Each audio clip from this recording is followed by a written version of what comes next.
and you want to change that rule, who are you to do that? To speak up and be like, I want to change this rule. It's a lot of courage. So people are like looking for like friends on Tinder. There's this like bad mentality that anything outside of Japan is so foreign and different from like Japan that the two things can't coexist, which isn't true.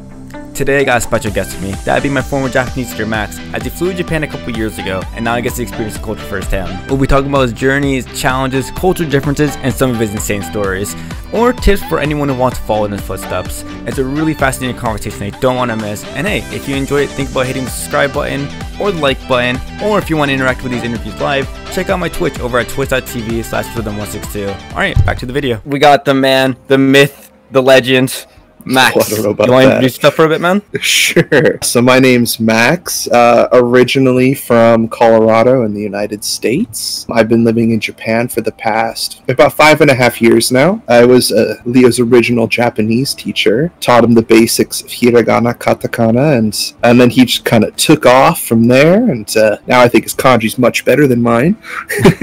But in Japan, I work, actually I have a couple part-time jobs. I teach English to some kids and a couple adults at my friend's kind of English conversation school. I also work part-time for a different company, and I teach business level English to a bunch of factory engineers at a couple of different car part manufacturing companies. And I do that on the side, and then I occasionally teach some Japanese online, just for kind of, that's mostly for fun, not really for income. Yeah, dang man, that's a whole lot. That was like a whole list and a half. It's not too bad, especially right now because it's really during that summer break. So I'm coming out of a kind of 2-week vacation right now. So I see. Yeah, man. One thing I want to ask is, like, first off, what drives someone to be like, you know what, I'm gonna go to Japan, go there, become English teacher? What got that like drive in you, or what intrigued you with Japan to begin with? Well, I think a lot of different people have their own reasons for wanting to try living in another country, and Japan is its own like allures, right? You know, some people want to go because they love anime, or they love Japanese music, or they just kind of like the Asian culture. They just want the experience of living in another country, and they just land in Japan. Out of the people that I've met living here, I've met people with all types, like ranges of hobbies that kind of brought them here, or not even hobbies, just reasons for coming here. Myself, I've always kind of been interested in Japan ever since I was little. I kind of grew up on Japanese media, you know, with your Pokemon, Power Rangers, or Super Sentai here. And all of that, I kind of had that interest when I was younger, and then that kind of just wasn't a big deal until high school, when I was part of a host family to a Japanese student that was visiting, and while he was living with us, he introduced basically Japan to me, and I got kind of pretty into it at the time. And then once I got into college, I had some openings in my schedule, and I wanted to try taking Japanese, to try to learn another language. I learned Spanish for quite a while, but I wasn't very good at it. I just wasn't interested and motivated to study. But I took a Japanese class as kind of on a whim, and I really, really liked it. So much that I never missed a class while I was in college. I can't say that about my other classes, but I always went to Japanese class. And I just loved it. I picked it up as a second major, and I really wanted to... I'm skipping ahead, actually. When I graduated from university, I took a 1-month vacation for myself, and I traveled in Japan for about just under a month. I started in Tokyo, and then I was there for a while. Then I went to Kyoto, Osaka, to Nara, then all the way to Hiroshima, and then back to Tokyo. And that whole trip was just amazing. And I really just fell in love with the country during that time. And I thought to myself, you know what? I want to try living here. Try it out. I've never done anything like that. and it seemed like a really exciting opportunity, and I knew that it was definitely possible. And also, I kind of wanted a fresh start. Right. Because all the people I kind of knew in college were kind of going their own directions, and I wasn't quite sure where I was going. And I thought it seemed like a direction I could take, and I did, and I took it. So after about a year of looking and doing just various odd jobs, like rideshare stuff, I landed a position teaching English out here in the Kanto region of Japan. And so, once I got the job, I packed up my things, and over 2 weeks, I moved to Japan, and then I've kind of been here ever since. Dude, that's awesome. I don't work at that same school anymore, but it has been just teaching English, being here. It's definitely the easiest way to get a visa to live here is to teach English. That's why I always hear from a lot of people. It's like the easy way to get in. It's yeah, like if you don't bring anything from what I hear. I speak an English teacher. Yeah, it's just a part of having like the working visa. You need a degree in something. They don't care what it is. And if it's like English, like adjacent or related, that's even better for you. A lot of people think the only way to get out here is through like the JET program, which is like the government sponsored like program that brings native speakers out to Japan, and they work at a high school typically for about 2 years doing their thing as a teacher assistant, and then most of the time they just go home after that, and that's kind of the JET program. But I actually got work at an English conversation company that kind of lends out teachers to various schools. And I initially got put in the boonies. Oh, kind of out quite in the rural parts of Gunma, the Gunma prefecture, which is kind of 2 prefectures over from Tokyo. And it was out there. There's not much to do, but just kind of enjoy the countryside. And I grew up in the countryside, so it wasn't that big of a deal. But I missed having a car. I was gonna say, wasn't it like a 10-minute drive to go like anywhere? It's like the meme over in the countryside there. Yeah, and there's a lot of places that are really only accessible by car once you really get out there.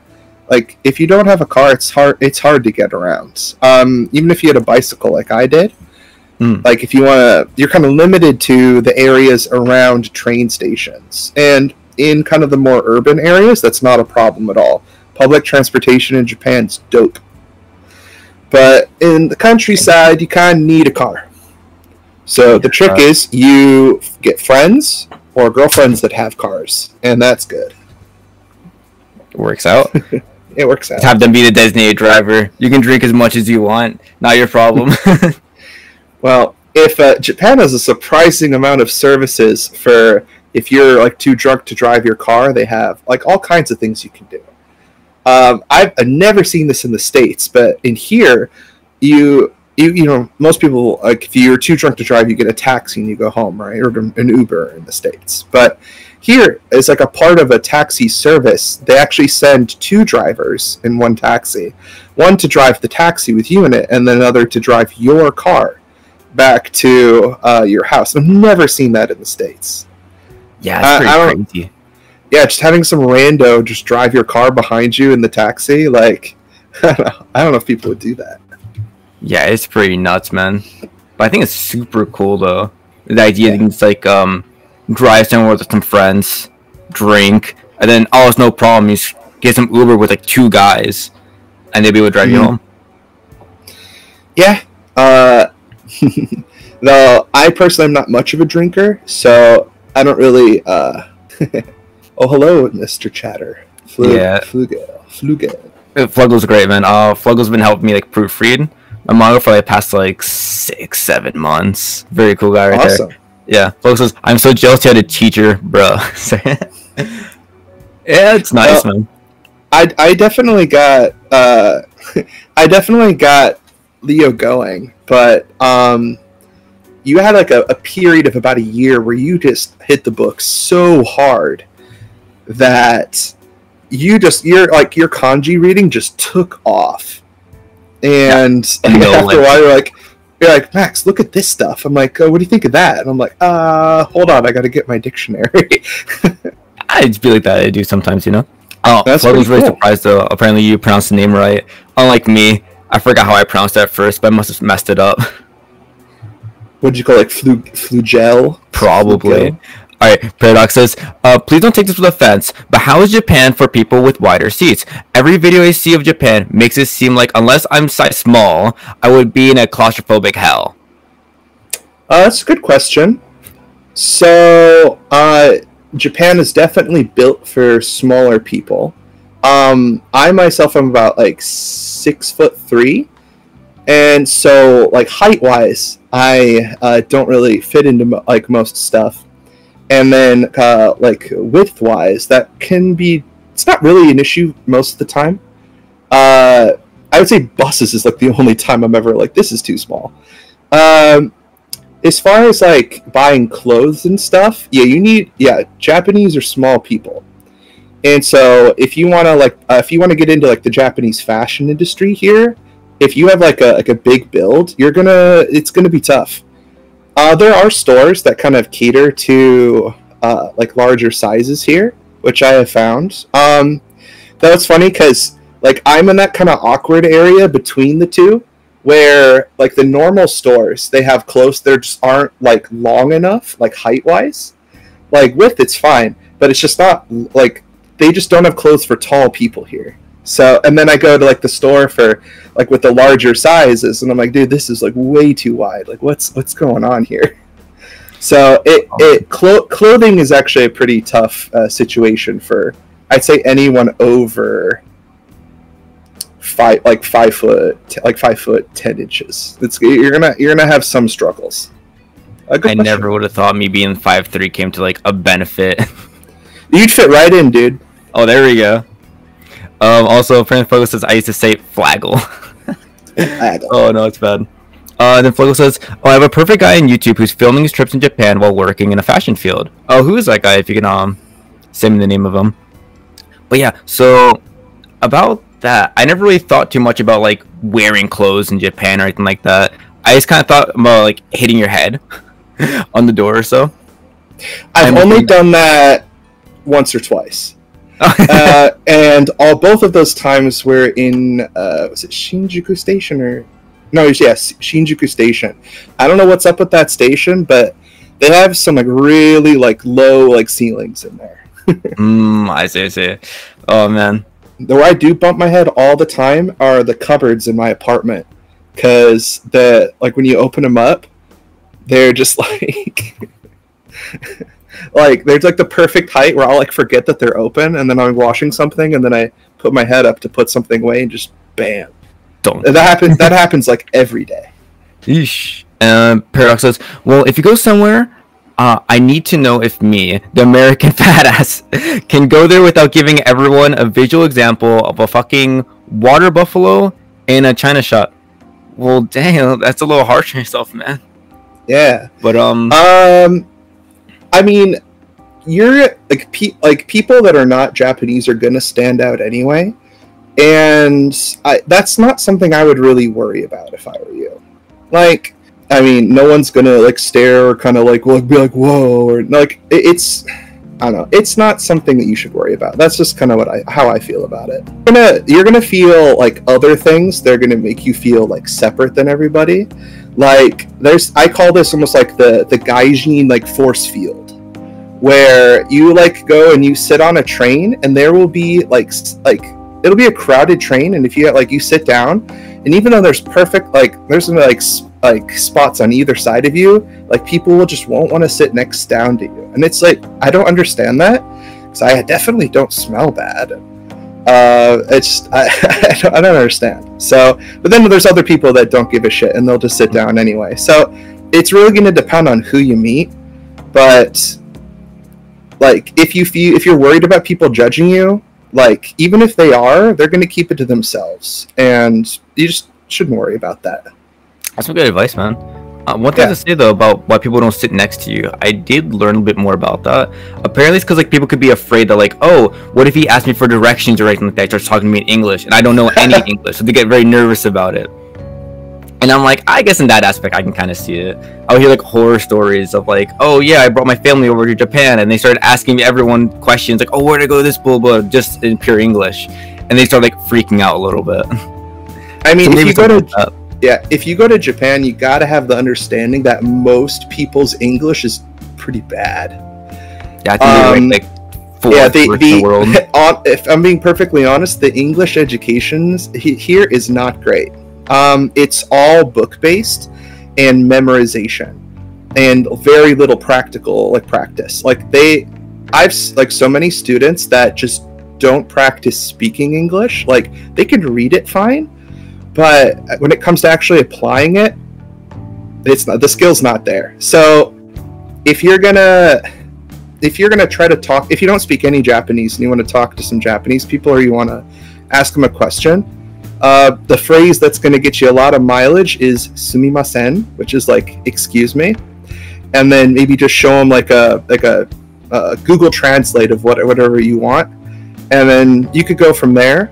But just going up to random people and asking is like, random social encounters are kind of like offsetting to Japanese people because it just doesn't happen. Like, I definitely think myself, coming from a very like social culture like America, talking to random folks on the streets like not a really big deal. But in Japan, it's going to surprise people and they're going to be really off guard.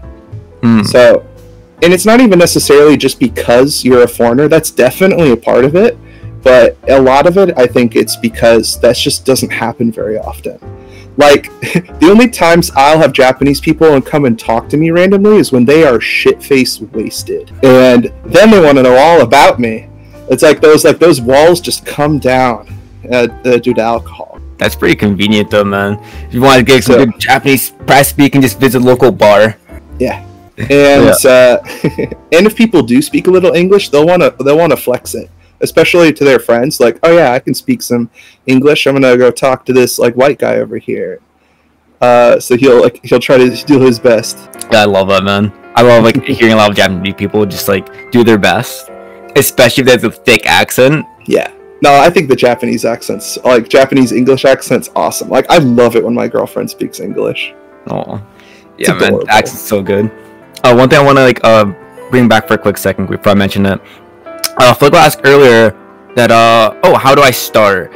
And then said I have a lot of bits of basic knowledge, but I can't bring it together. The language, that is. Sure. So I guess how do you get started with studying Japanese?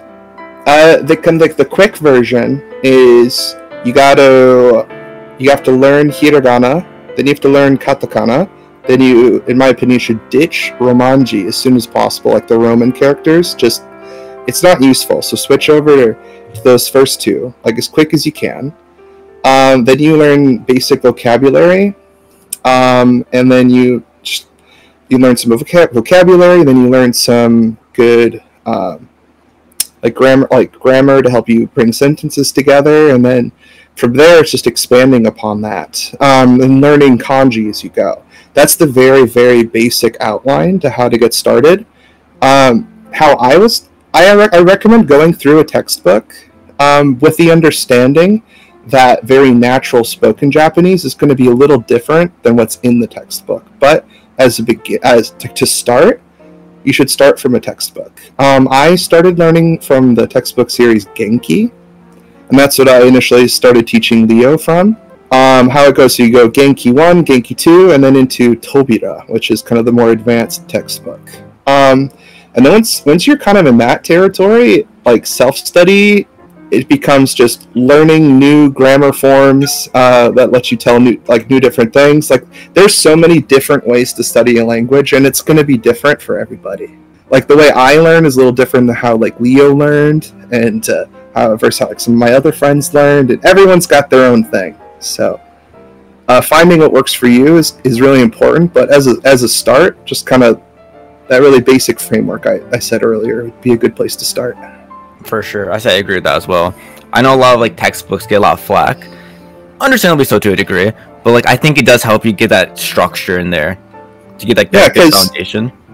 Yeah, and also if you want to kind of start from like where's the easiest grammar to like some of the more harder stuff, the JLPT like grammar lists, like study like if you study like in the lowest level, the JLPT N5, if you learn all the grammar from the N5, then you should feel ready kind of for the N4 and so forth. And then once you get to like N2, it's just kanji. Like the study of kanji is going to consume, like once you get to like the like I know how to say most things, like then you're just learning Chinese characters like forever.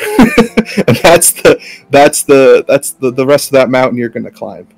I was gonna say one of the best things when it comes to writing kanji is just writing it down. It is so essential to write it down. I remember at first I just like look at it and just try to remember it, but like I have this whole notebook right here of just writing it down, and I gotta say it helps dramatically to remember all of it. That's like how I got all my knowledge. So if you guys want to study kanji, I recommend you doing this. Download Quizlet, put it in there, and use like the learn option and just write down all of it and try to get to the point you do it for memory. Yep. And combine it with Anki. I think that might be like where it's at. So to address the last thing Flugel said, so a little different. Yeah, when I say a little different, because what they teach you in textbooks is like the really, really polite way to talk to people, which is not how most people speak to you. And like on the kind of the opposite side of that spectrum, like the anime, the Japanese you hear in anime is like hyper casual and very exaggerated, and so normal people don't talk like that either. So there's this nice middle ground that you need to find between those two to find how people actually talk. And a great example of this, so if you want to learn Japanese from like media, I recommend Japanese dramas.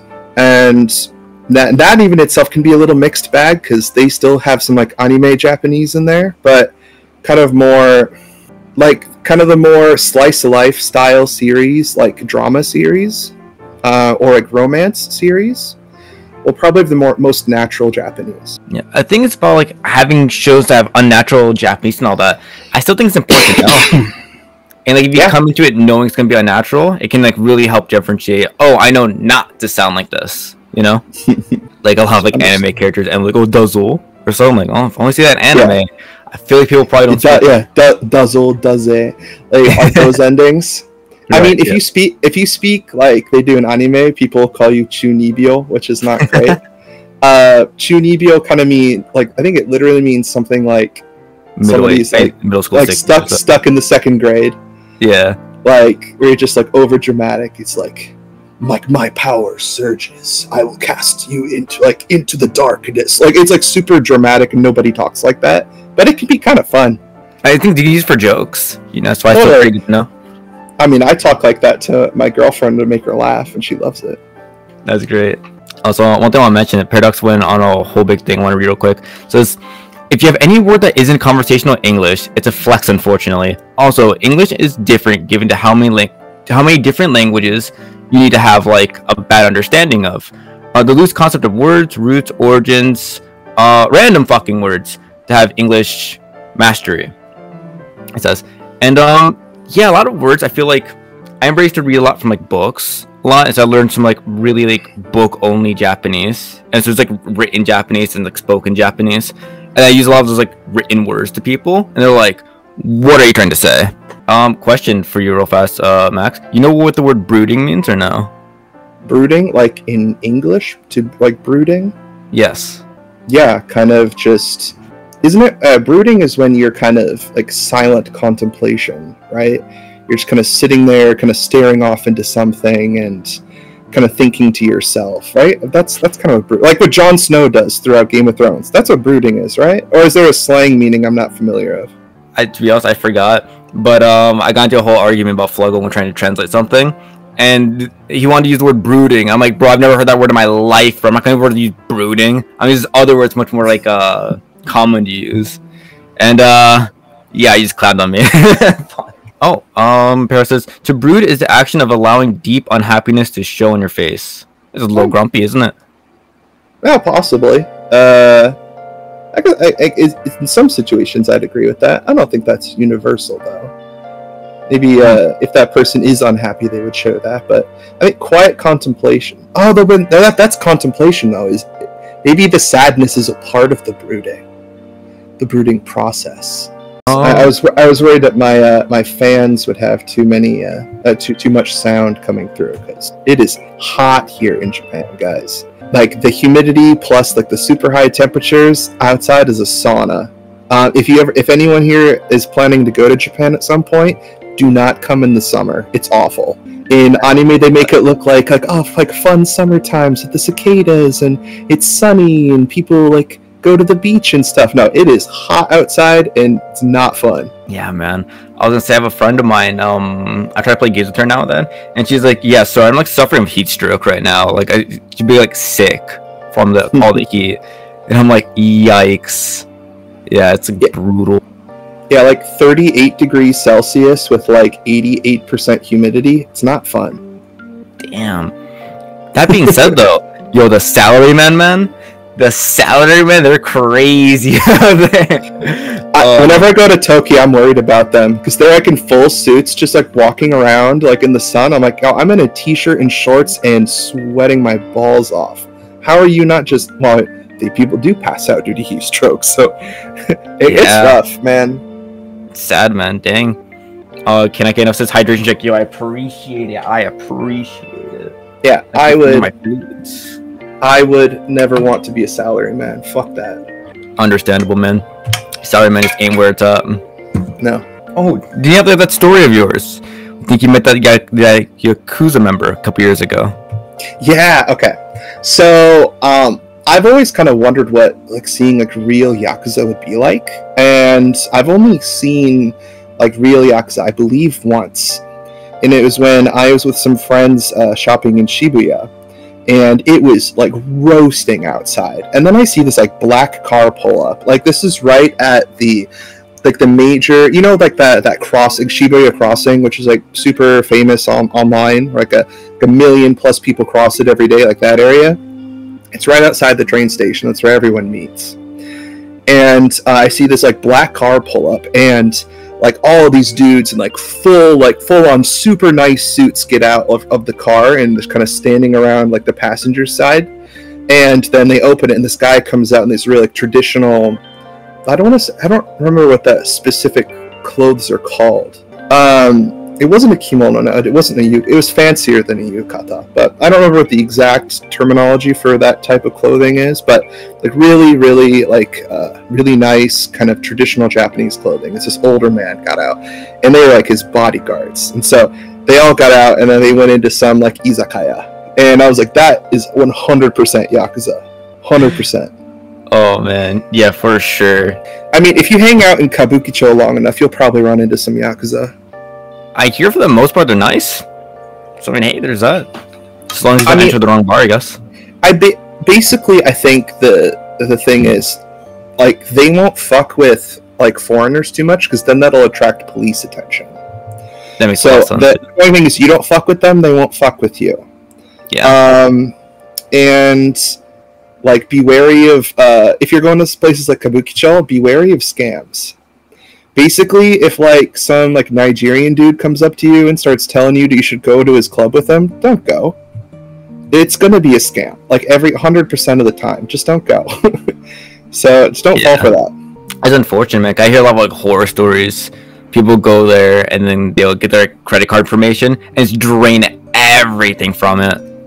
No, yeah, because you'll go to they'll tell you, oh no, yeah, come to our club. It's like all you can drink for 2 hours for like 2,500 yen, which isn't even that like awesome. Isn't that awesome of a deal anyway? And you get there, and sure, like there's pretty girls there, and you can talk to them. And there's lots of drinks, and then when you're ready to leave, they're like, great, your bills comes to like Niman Gosen, like $200 something. And they'll be like, what? No, you told me it was like $25. And they'd be like, well, either you pay us that money or my homeboy here is going to beat the shit out of you. Yeah. And then you're in that situation. So just don't go. It's simple as that. Just don't. For real. Just there's plenty of izakayas you can go to, and you get some insane, like, if you want to get your drink on, there's some like, Japan is an alcoholic's paradise. Like, you got all kinds of options. It's ridiculous. Like, you gotta explain the Nomi Holdai. Nomi Holdai, which literally means like unlimited drinking, is you go to a place, there's all you can eat in America, but all you can drink is kind of nuts, and most places will have it. So you pay, like, let's say about $20 depending on the place, and for 2 hours you can order as much alcohol as you want, as long as you finish your drink you're working on, and then you order more, and they'll keep bringing you drinks. In some places it's always like a mixed drink or some cocktails, but I've been to some places where they'll just straight up give you like a glass of like whiskey with a couple like ice cubes in it. And I was like, you'd keep bringing me this for 2 hours if I kept drinking it? That's crazy. For like, and the cheapest Nomi Holdai I've ever been to was an hour for like $7. And dude, I was like, how does this place make money at that price? That's crazy. I'd be such an alcoholic if I went there, man. It'd be so bad. It's a problem here, man. It's like, if you go on like Twitter, or I guess X now or whatever, you go to, I think it's called like Shibuya Meltdown, like that handle, you'll see all kinds of pictures of people just passed out in the street in Shibuya. Because people get so shit-faced and they'll just pass out on the ground, and then like people wake them up once first train comes again. Man, dude, that's rough. Yeah, which it's, and I've seen people pass out standing up, like leaning against the wall. They are asleep, but they're standing. That's the kind of end of the night for the salaryman. I was gonna say, is it because he's too drunk, or is it because of working hours, man? Yikes. Well, he's been working so late that he missed last train, possibly, and so his boss told him to come to nomikai, which is like obligated like drinking with your coworkers. So you go out and you drink forever, and if you can't hold your liquor, you can't compete with everybody. You're super toasted, and you don't have any real recourse, because I'll tell you what, taxis in Japan are really expensive. So like most of the time, like if you're going drinking in Tokyo, and if you miss last train, you're gonna be out till 5 in the morning, because either that's the option, you drink until 5 in the morning, or you go to like a love hotel somewhere and you get like a rest room. So you rent a room for like 3 hours or whatever. Yeah, funny enough, the love hotels are relatively cheap from what I hear. It's like, yeah, it's actually really dope. For the couple times I've used them, like it's like a really streamlined process. Basically, you show up at this like really extravagant building. You don't really interact with any staff. Like it'll be like a touch screen where you pick your options, then you put in your money, and then you go and you like kind of drop in your ticket into this counter, and then like something with like the screen down, and they'll kind of give you a key, and then you walk up to like the room. You just go. You're like whatever you're gonna do in the room, and then once your time's up, they'll call you. And you gotta, and if you don't like leave, if you stay over your time, they're gonna charge you. Like, my recommendation is to get, like, when you're out of time, you should leave. Well, one thing Fluggo says right here says, bro, you can't handle a beer. How are you planning on becoming an alcoholic? That's the thing, though, right? Yeah, everyone's got to start somewhere. No, the thing is, because I can't barely handle a beer, nice, cheap love style. Question, what strong zeros? I hear so much hype about it. Is it hype? Dude, it's hype. Like Chuhai, like the drink here, Chuhai, is fucking dope. And yeah, strong zeros. So, and you can buy them at grocery stores or convenience stores. You can get like a tall boy, and it's like 9% alcohol. It tastes pretty good, and it's about like $1.50. And you can drink in public, and it's chill. Yeah, so that's one big difference I didn't. That was a big culture shock moment for me. Is when I was with my friends, and they're like, "All right, we're gonna grab some drinks from like 7-Eleven, and then we'll drink outside the club." I'm like, "You can do that?" I'm like, "Yeah, totally. That's what everyone does." I'm like, "Okay, sweet." When we say everyone's alcoholics, they're just blatant about it. There's no hiding it. No, it's rampant here. It's a problem. Oh no. Oh, I think Fluggo says, I swear to God, this thing will become a part of my daily ration. That's bad, bro. That's bad. It's bad. for 150. The fuck. Yeah, tobacco and alcohol here is huge, and then they are like full on reefer madness right now.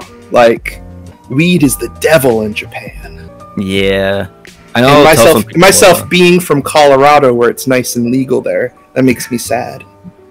Yeah, I was gonna say, what's it called?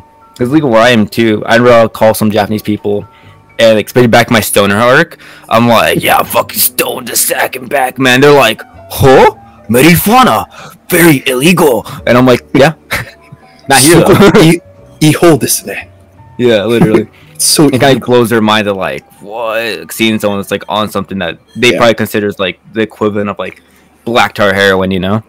Yeah, it's funny. All of my Japanese friends I made in college, like I want to say like 80% of them became stoners while they were at my university. Oh my God. Oh no! Like all of them, they all tried it and they all loved it. It's just so funny. This makes me wonder though, if it were to be like legalized there, how like would it become just as rampant as like the tobacco and alcohol there? The tobacco companies would fight it to the death. I'll be honest.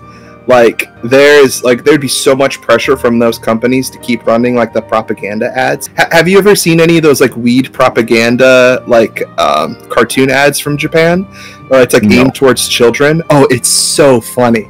I'll have to find it and send it to you later. But it's just like absolutely ridiculous. It's like basically it's if you try even like one marijuana, like you'll ruin your life.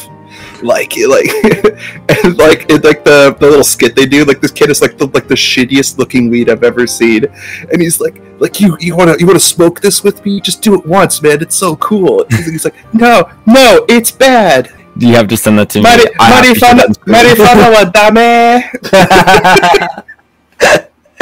Oh, I love that. That's so good. It's so funny. One thing Paradox says, I think it's kind of fair to say. First says reefer. I don't know what that means. It says, you said partake in the devil's lettuce. They say their liver shrivels, wishing for the sweet embrace of death. Like, yeah, when you're drinking that much over there, man, like, strong zero is definitely not good to your liver, man. Not at all. It's nuts.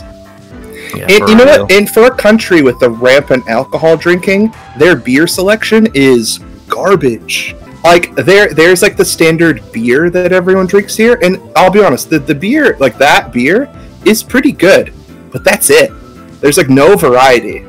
Maybe I'm spoiled because like I come from like the land of like the many microbreweries and like all over the place, so I'm used to like a big selection. Right. But here it's like they have the one beer and they pretend it's different than all the other beers, but it's not. Oh yeah. It's all the same, but it's pretty good. There you go. At least it's good. So long as it doesn't taste like piss, right? No, yeah. You're never gonna find like really bad beer here, but it's the same, and you get sick of it after a while. I see. And one thing I want to mention real fast. What's it called? So Fluggo made a joke saying, "Say yes to no, say pizza to drugs." I know. It reminds me of Domino's pizzas over there. What's it called? What's your take on Japanese pizza? Initially, I thought it was really mid, but I kind of grew into it. Really?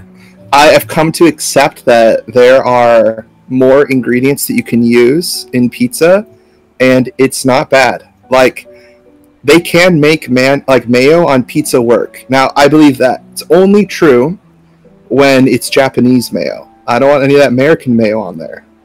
That's what I always hear. Japanese mayo is good.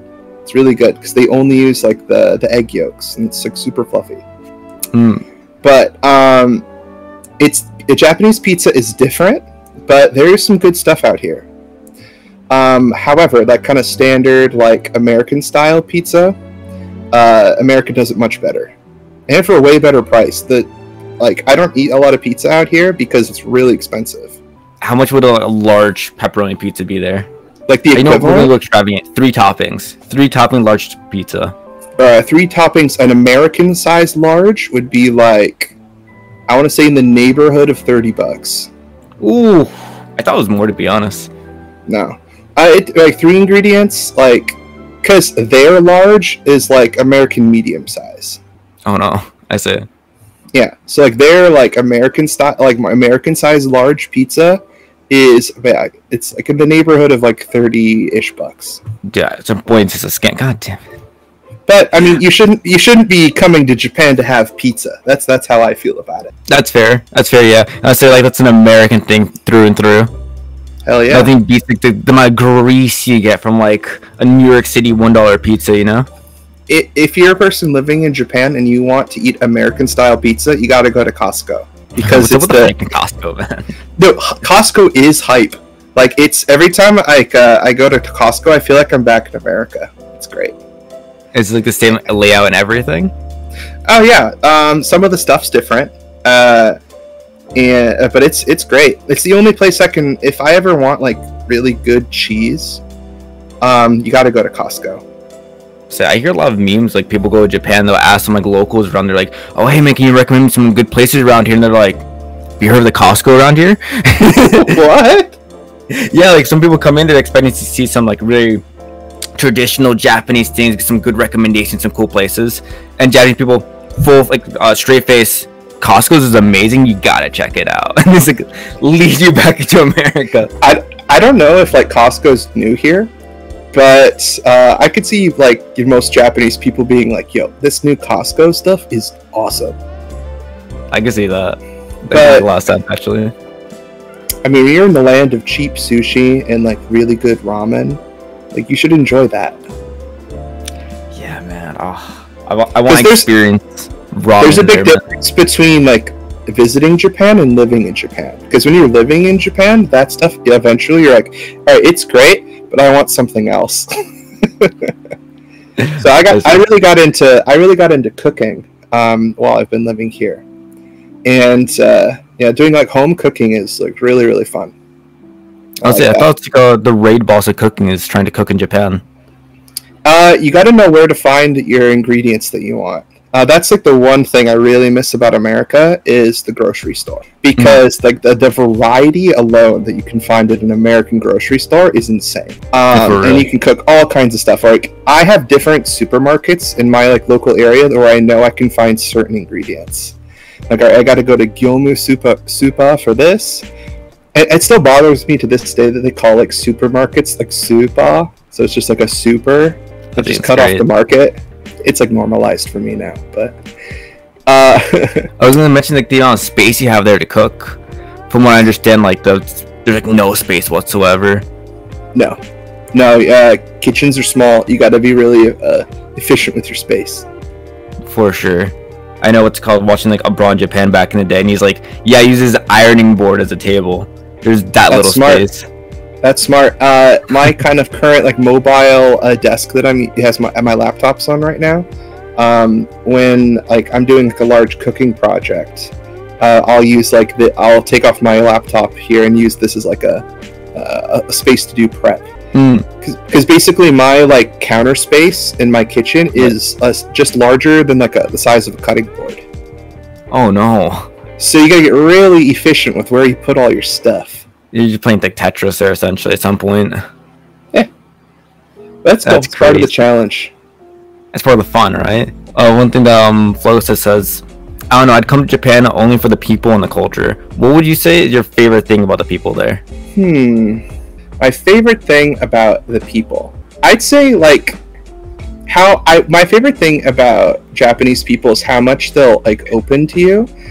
Open to you if they realize that you've like kind of learned to like speak their language to them. Like seeing them kind of open up and just be really welcoming and friendly, like that kind of like genuine interest like in you not necessarily as a person, but like an interest in you is like in your culture, is really great. I like that part a lot about Japanese people.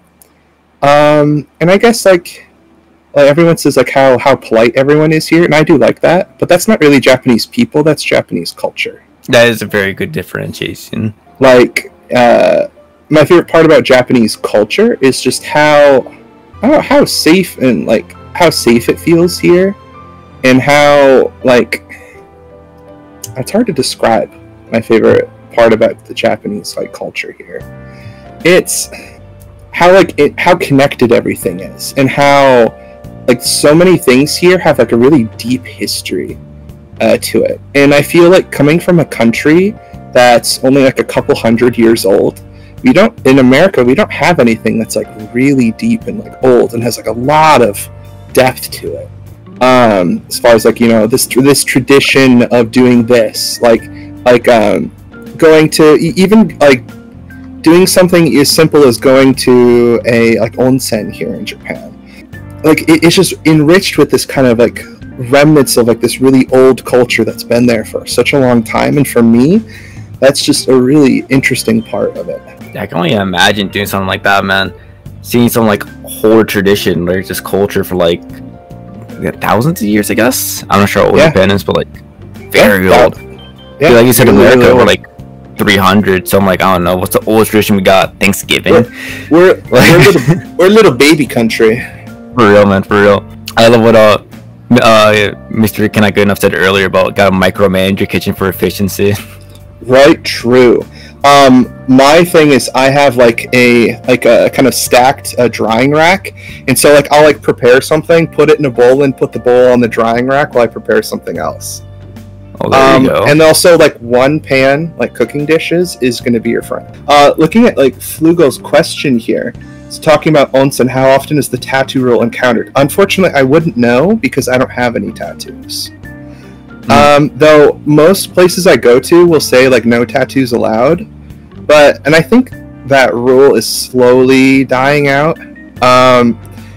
I mean, honestly, it's like the current like old people generation. They're the only people that care about it. So as soon as and I feel like weird saying it like this, as soon as those old people die off, it'll be like fine. The way make it sounds like they're going off like flies. They die off. Because this kind of, in my opinion, the bad part about Japanese culture is that people are really uncomfortable with conflict. So if people want to change a rule, that's a big deal, because, you know, someone who's older than you decided that rule was good, and you want to change that rule. Who are you to do that? And like to speak up and be like, I want to change this rule, is like a lot of, I don't want to say courage, but kind of like courage that a lot of people don't have here. So there's not a lot of challenging of authority and not a lot of challenging of rules. And myself as an American, that's a part of my culture. Yeah, for us, speaking up is like our whole thing. Yeah, that's what we do. Individualistic compared to Japan being very collective. Like it was so like people at my old job, like there was a way, like for example, my first job here in Japan, Parents' Day was something that I absolutely hated, because the school would put on essentially like a show where we would just do the exact same thing we did last week, like same pager, same homework, same everything.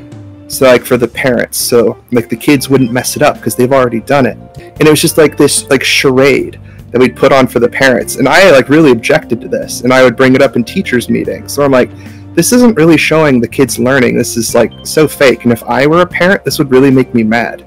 Yeah. Then I would, and like some of my Japanese coworkers would be like, I can't believe you brought that up at the meeting. And I'm like, why? It's bullshit. We should bring it up. And so circling back to the tattoo rule, just because that's been like an established part of like the onsen culture for so long, it's not going to change very quickly. That's just why I think that's why I think like that marijuana won't be legalized in Japan for like 40 years. Makes sense. Like, because you'll need the entire generation to pass on before like that kind of change starts happening. Dang. Because the newer generation doesn't care about that kind of stuff. And it's like tattoos, like, yeah, like no, I don't know anyone like even like remotely close to my age that cares about tattoos at all. One thing I want to mention real fast, I think it's pretty goofy. I remember you brought this up to me like a couple years ago. It's like the main reason why like tattoos aren't allowed there, because it could be like yakuza, to make people uncomfortable, right? Yeah. But the thing is, we're white. You can't be part of the yakuza if you're white. They don't let white people into the yakuza, so what's the problem? Literally. So if you come in there and you're like pasty white, and you got like if you got like a small like, little Disney tattoo, they don't let you for that. That's goofy. Yeah, little heart tattoo says like mom on it. Like, whoa, he's in a gang. Oh my God. I know a guy that did that actually. He got like a mom tattoo. Like it was something similar to like the you know the SpongeBob episode where the guy's like super ripped and he's like that mom.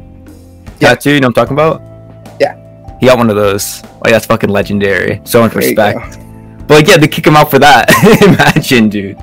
It's silly. I mean, and also if you have a really small tattoo, they'll have some places will have like essentially like skin colored bandages that you can put on to cover your tattoos, and then they'll let you in. Oh, really?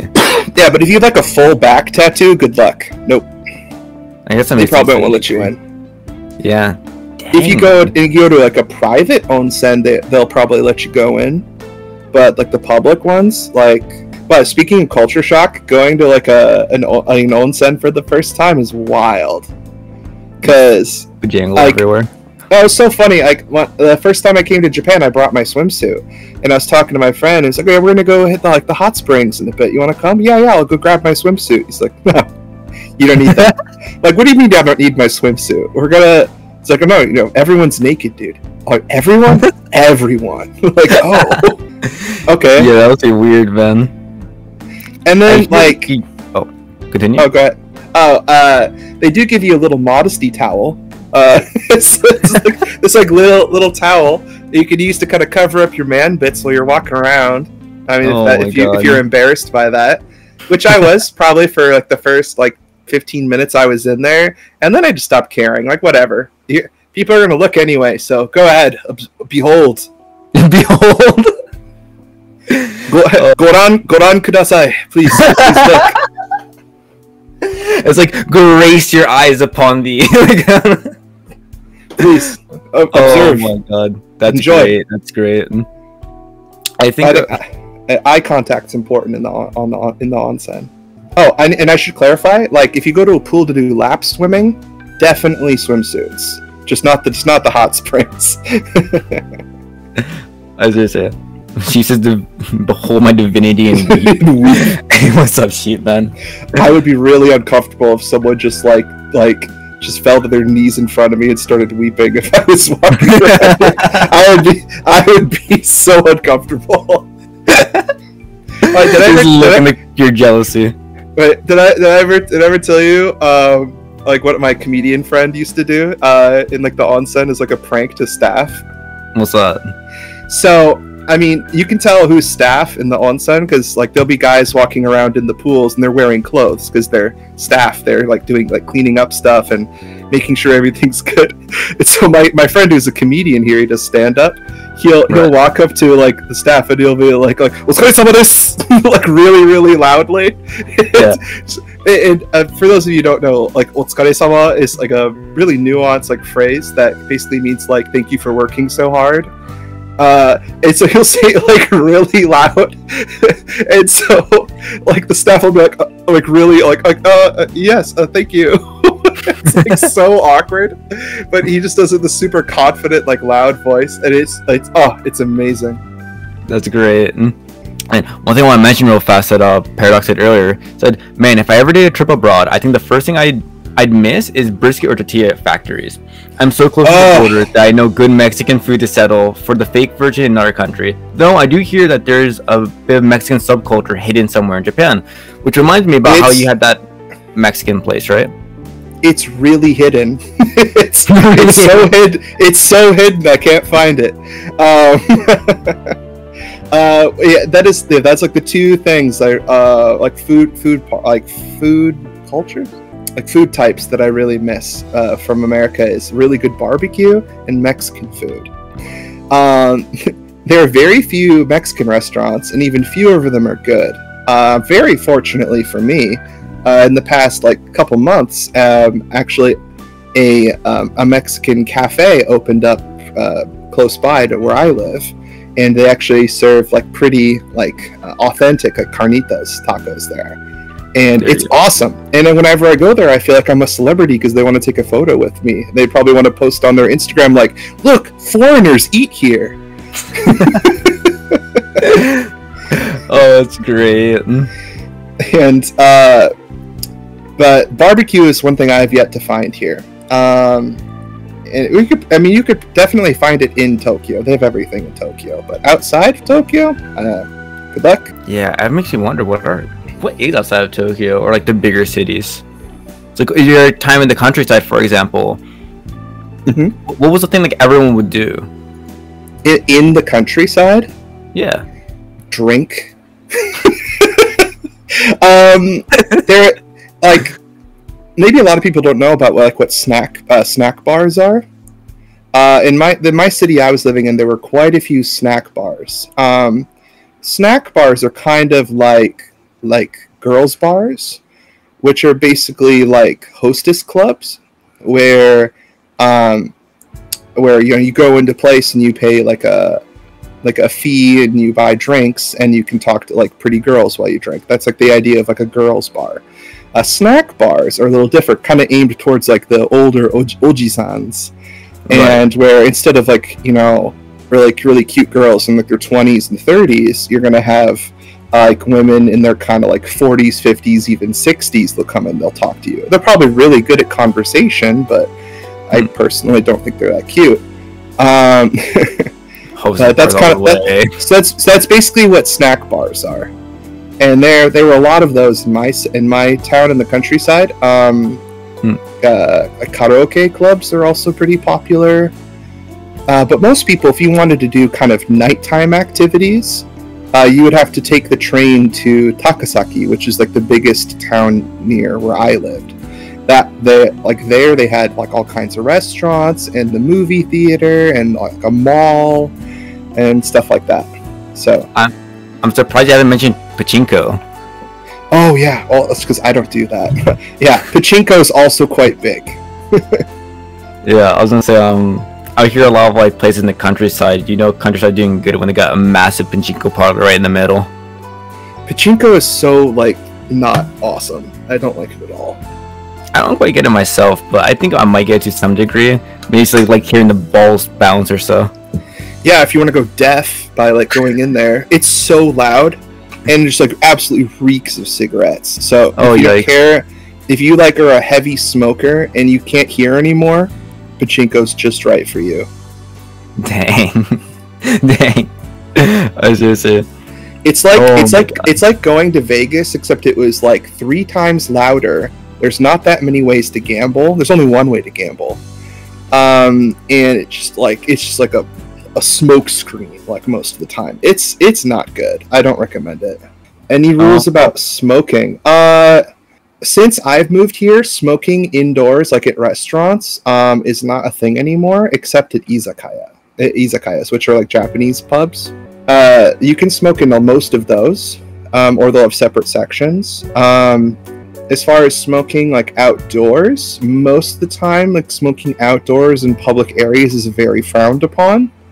But they'll have like smoking areas, like in like the big cities, they'll have like smoking areas which are like kind of blocked off like little like dividers basically, and they'll have like, this is the smoking area. If you want to smoke, go here. And they'll have most of those like outside of like metro stations or train stations, stuff like that. That's I myself don't smoke cigarettes, so I don't know too much about that. It's pretty cool, the dividers and all that. Prices, I wouldn't know because I don't smoke cigarettes.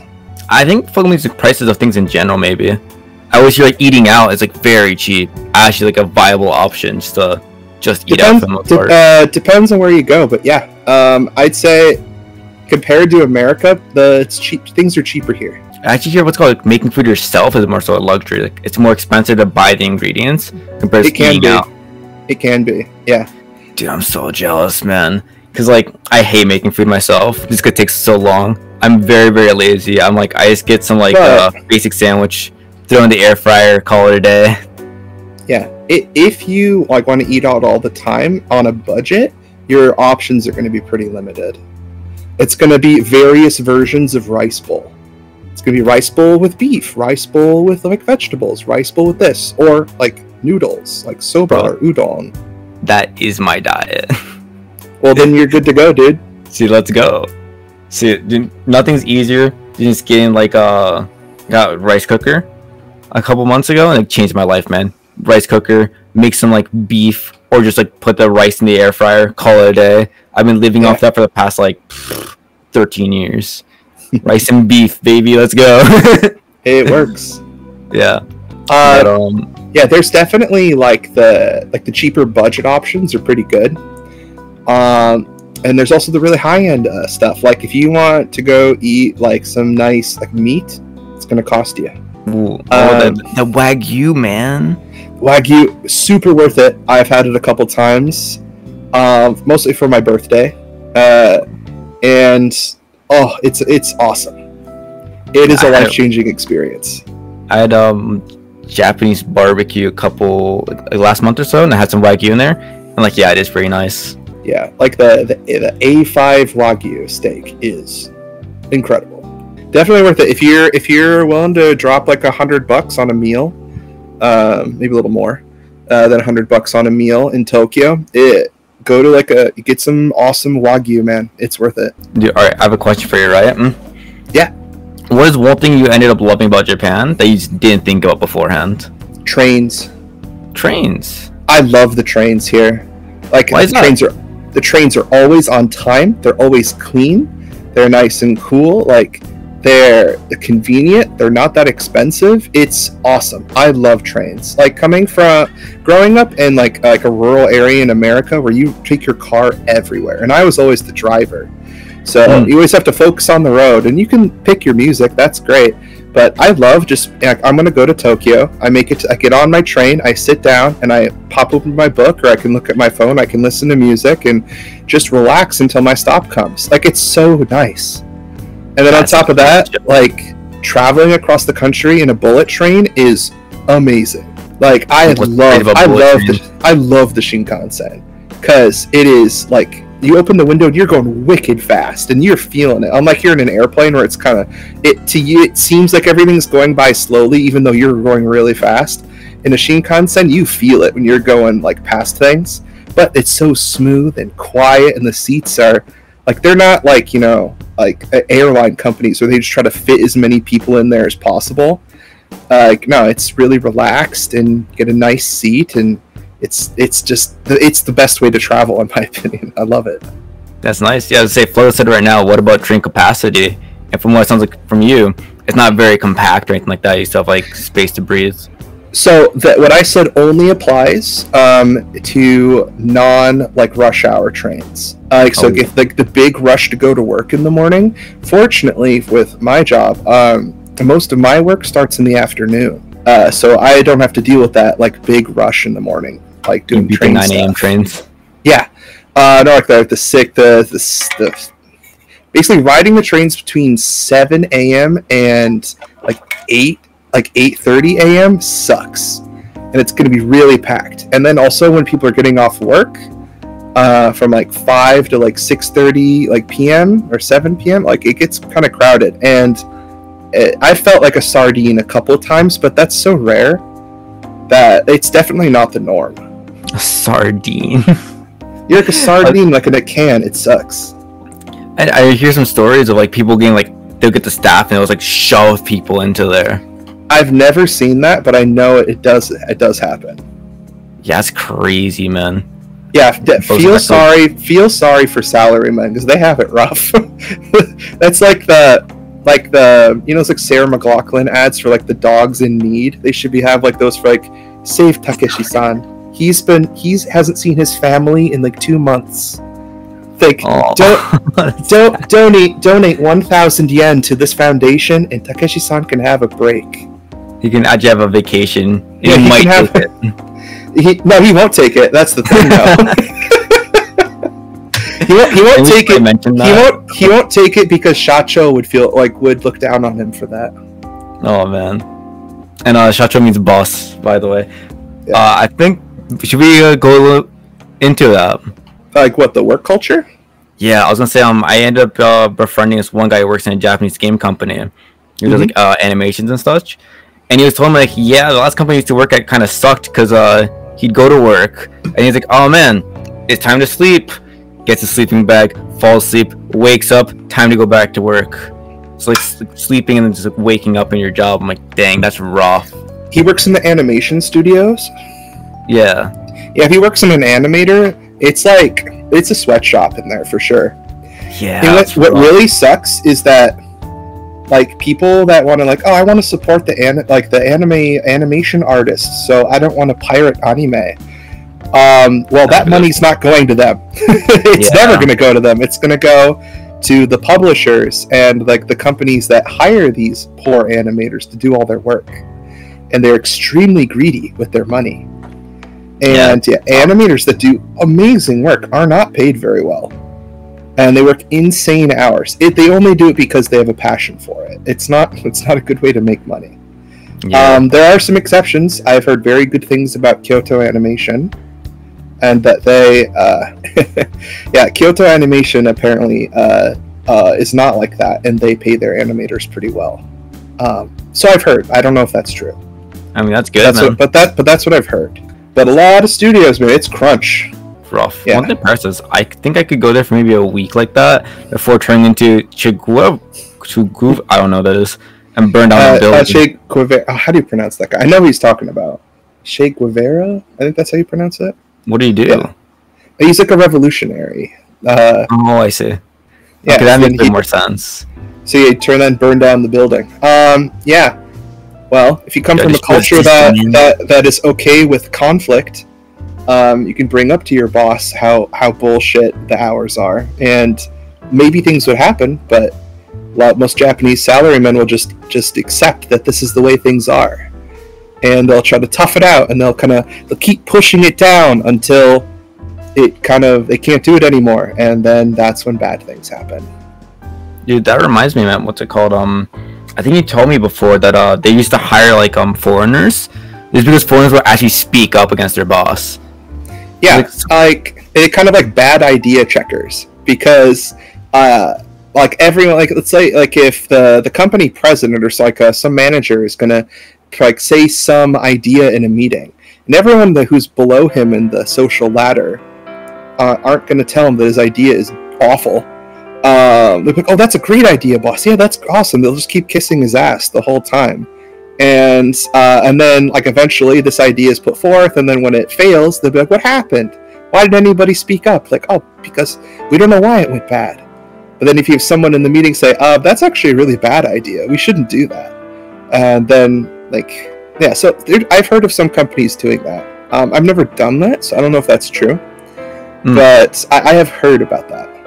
Yeah, it's kind of crazy. I got to the point where like the employees just become yes men essentially. And we wonder, man, why are businesses failing? Oh, because he's got a bunch of yes men. Yeah, where people are super out of touch. And that is, if you wanna summarize the Japanese government in a word, like in a phrase, out of touch is. Give me an example of that. Like, what are some good examples of this? Well, like, for example, recently, I think there was, like, a big conference about trying to do something to improve, like, women's rights in the workplace. And Japan was, like, the only one who sent a dude to that. Like, because they didn't have any women in their like, women's equality department. Like, it's hilarious. Like, that's stuff bad. Like that. Or, like, the Minister of Education doesn't know how to use the Minister of Technology, like, doesn't know how to turn on his computer. Or that for the fax machines are still being used in Japan all the time. Like, I don't get that. I don't. Like, maybe it's because everyone's a boomer. There's so much stuff that's like out of touch. Yeah, and there's actually slang for the Japanese equivalent of boomer, which is like Showa no, which is so like brains of Showa, like the Showa period, and no, like brain. So they've Showa brain. That makes a lot of sense. So, like, yeah, there's so much that, like, or, like, Japan's response to COVID was so bad. Like, just because, we can't use the vaccines because we don't know if it works on Japanese people yet. Like, oh, no, it works on everybody, trust me. Yes, but will it work on Japanese people? We have to do all these tests first. And so, it was so weird talking to my family, who are on, like, their third round of shots. And I'm like, yeah, well, in Japan, I'll be able to get my first shot in like 4 months. Oh my god. Yeah, that's crazy. Like, only very recently have people stopped like wearing masks in public. Like this summer recently? Or? Yeah, yes. Like this summer is when people like stopped doing it. Yeah, so I didn't wear a mask for like over a year and a half, something like that. It's been a hot minute. My guess is if it got too hot and people are like, I'm not playing this game anymore. Most people are just fed up with it. Understandable too. Like, I mean, some part, like, I get the appeal. Like, you know, if I had, like, you know, like an outbreak or something on my face, or I didn't want to shave that today, like, I might wear a mask. Like, I'm wearing it every day, especially in this heat. Yeah, I don't want to do that. I see. It makes a lot of sense. Man, one thing I want to mention real fast. I know we're getting to, like, some, like, deep topics. Yeah, no worries. Folks says, remind me of the Minister of Loneliness. I'm talking about earlier.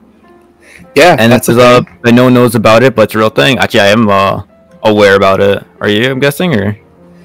I'm not super knowledgeable about it, but it doesn't surprise me that there's a Minister of Loneliness. Yeah, there's a lot of very lonely people here in Japan, because, like, I would not describe the Japanese people as outgoing, and so like meeting people can be really difficult. Unless you take that first step, which most Japanese people won't do.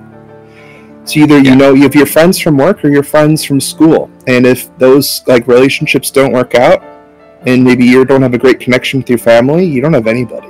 Yeah, that's why we have so many eroges. That's right, exactly. I was gonna say that's one reason why the childhood friend trope is such a thing as well. From what I hear, there's a lot of just childhood friends. And maybe it could be the fact that like getting other friends might just be difficult. Like, you know how like in America Tinder is like a hookup app, right? Yeah. There was a while here in Japan, maybe people are still doing it, where Tinder was not a hookup app, it was like a I need friends app. Oh man. So people are like looking for like friends, like on Tinder. And people are like, wait, this is a dating site, right? Like, no, I just want to be friends. Which I think okay. But it's hard to make friends here. Why is that? Like I said before, people aren't outgoing. So, like, when is the situation where you're gonna, you know, make that conversation of, hey, I don't know you, but I'd like to, like, see if maybe we could be friends. That conversation doesn't happen anywhere unless you're like in the same group as them. Like, for example, when I started swimming laps at the local sports arena area. I'm trying to think with it. Rec center. That's the word. When I started swimming laps at the rec center, because I'd see all of these people at the pool all the time, and I think I was swimming there for like 3 months before any of them said a word to me. So people are just like really they're not outgoing. So yeah, it's hard to make friends. I think maybe like that time was extended because I'm like a white guy, and so they're not sure if I can speak Japanese, but they heard me speak Japanese to the staff, so you know that I can speak. Right. So yeah, it's just like people are very shy here, and so when everyone's shy, it's hard to make friends. I was gonna say one thing Fluggo said basically a country filled with introverts. Different. I think being an introvert and being shy is two different things. You know? Yeah. Like they feel lonely because they want to connect with other people, but they don't.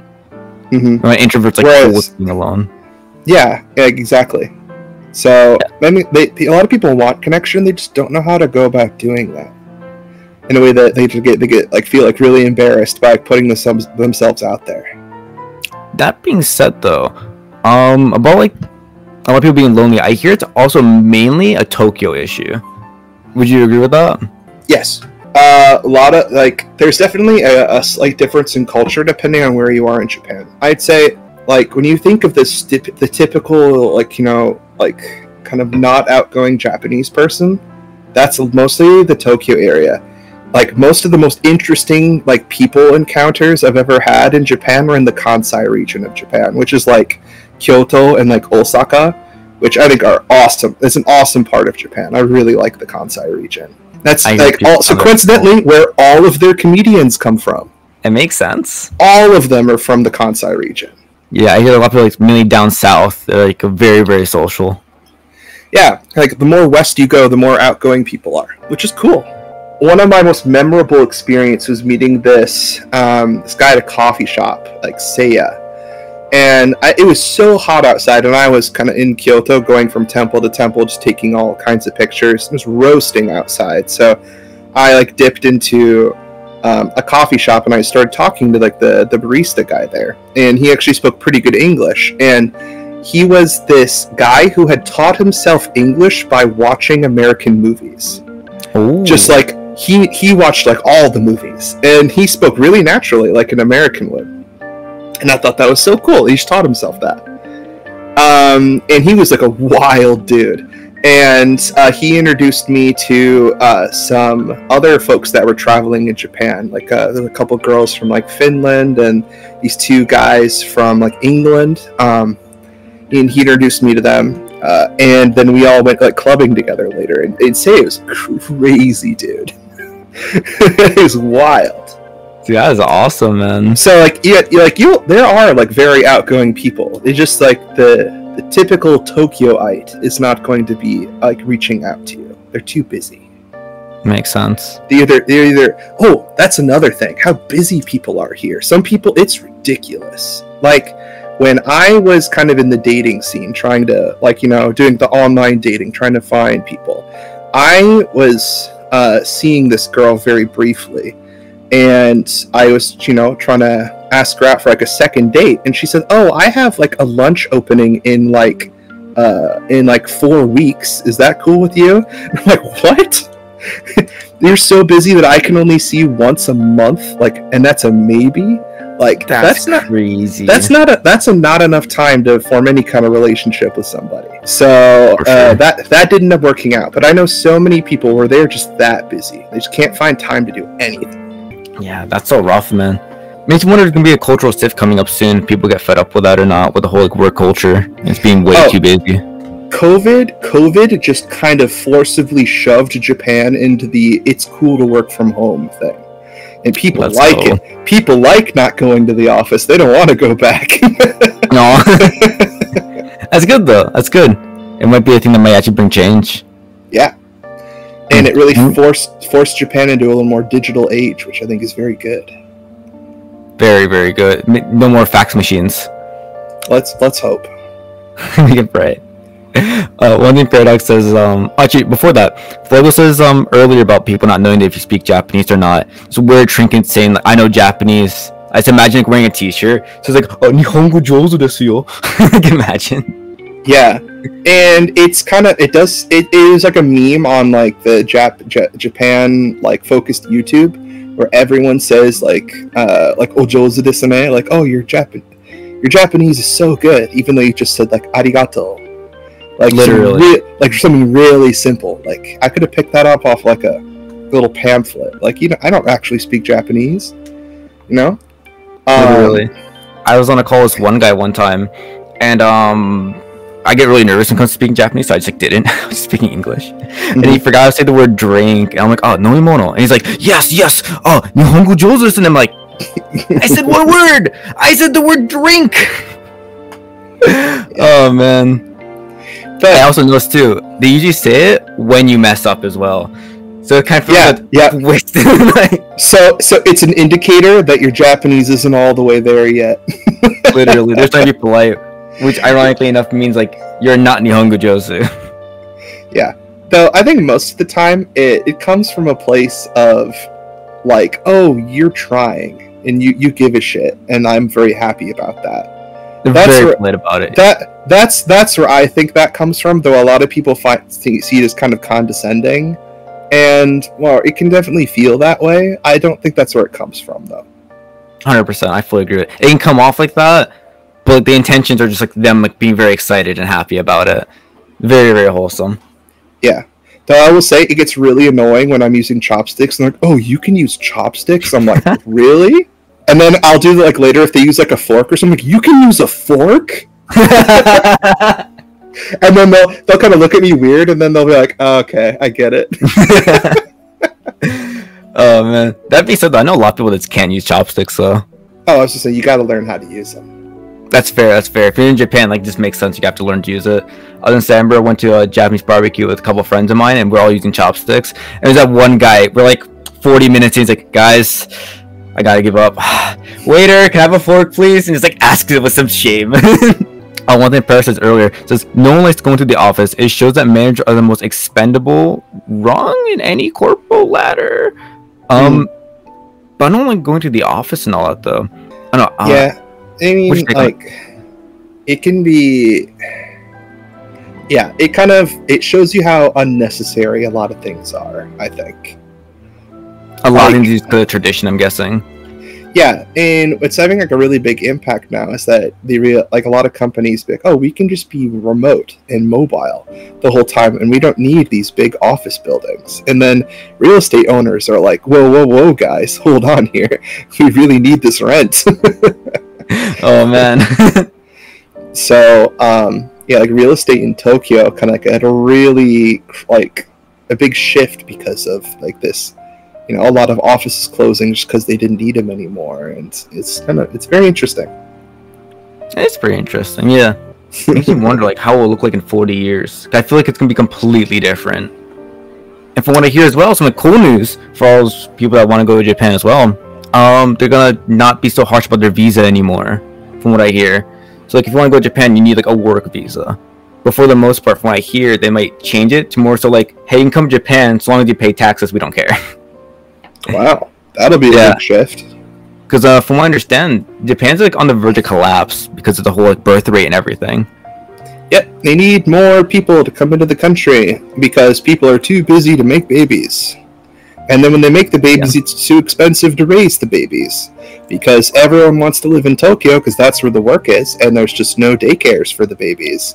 So somebody has to stay home and watch the babies. And then, but now because you know your wife's not working, you don't make enough money to support the babies. So then you're in a pickle.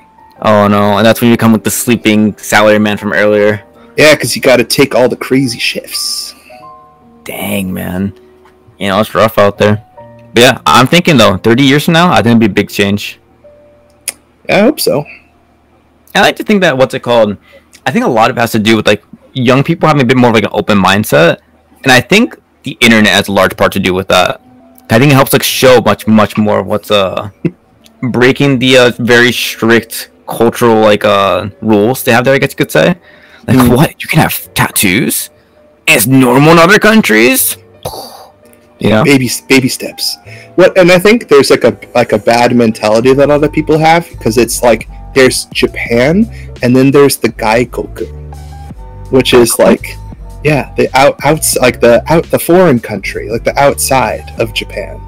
And like you'll have some kids will ask you know foreign people like Gaikoku wa like donna kanji desu ka? Like what like.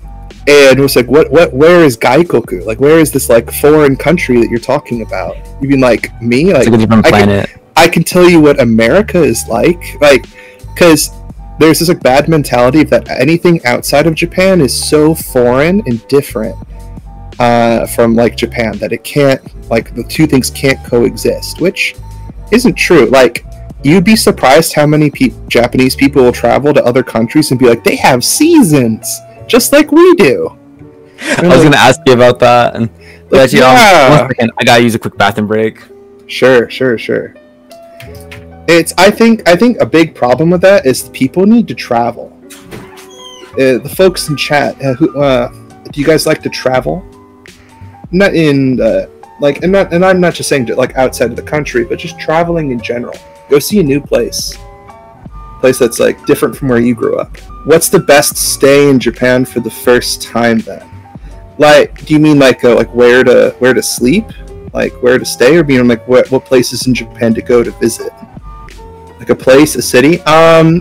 So I mean you gotta check out Tokyo. It's the biggest like metropolis ever. And it's really cool.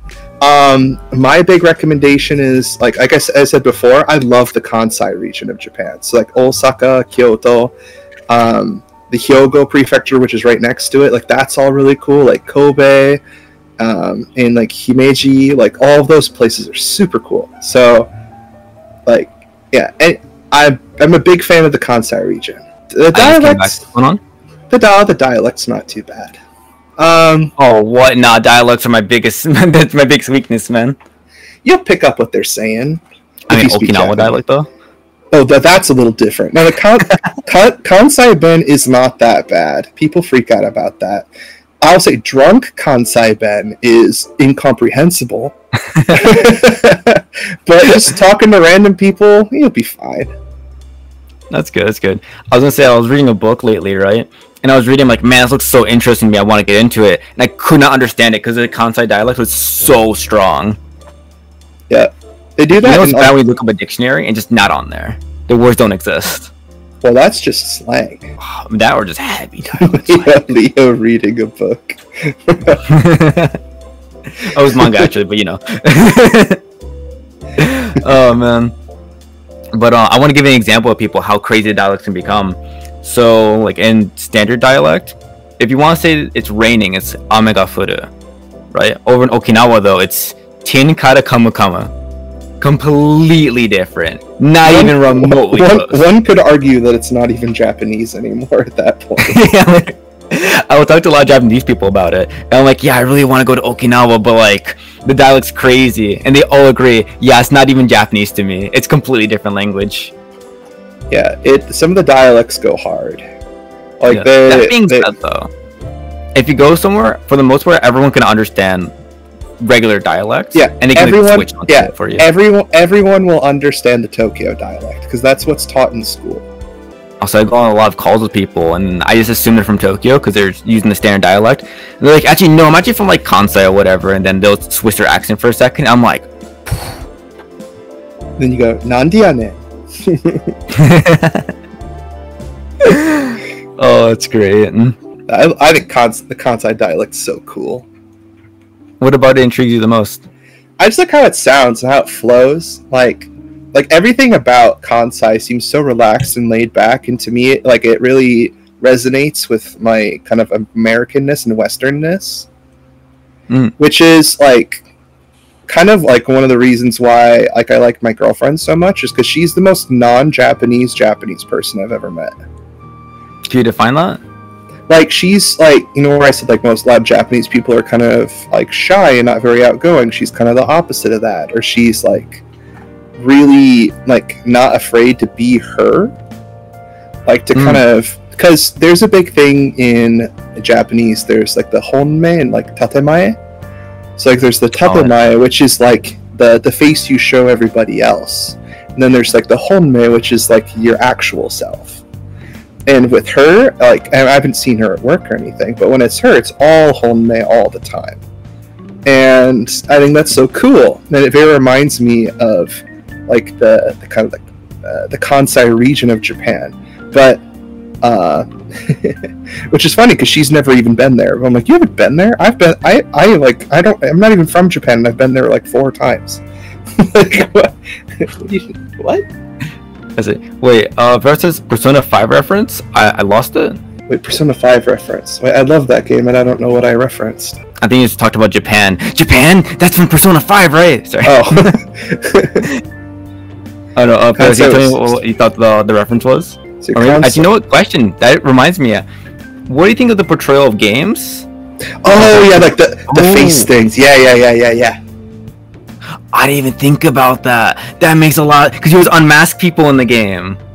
Yeah, so that's the kind of Japanese game companies being like, guys, we need to change this part about Japan. It's all big commentary on Japanese culture. Yeah, it really is. I think it's more so about the collectivism.